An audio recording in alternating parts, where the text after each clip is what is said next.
Short video number 20 ஈஸ்வரிய சேவையும் கூட ரெக்வெஸ்ட் செய்து எடுக்க வேண்டும். सेवा आप किसी से कराने के लिए कहेंगे तो उसका कल्याण हो रहा है कि नहीं हो रहा है? சேவை நீங்கள் யாரிடமாவது செய்ய வைக்கிறீர்கள் என்றால் அதில் நன்மை ஆகிறதா இல்லையா?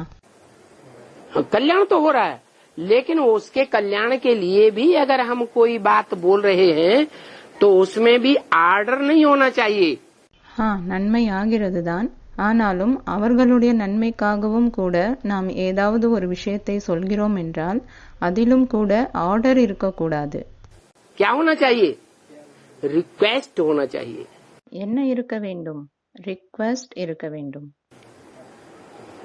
भाई जी, बहन जी, क्या ये सेवा में सहयोग दे सकेंगे? பாய்ஜி, பெஹன்ஜி, நீங்கள் இந்த சேவையில் சகயோகம் கொடுக்க முடியுமா? तो ये हुआ रिक्वेस्ट करना. இதுதான் ரெக்வெஸ்ட் செய்வது.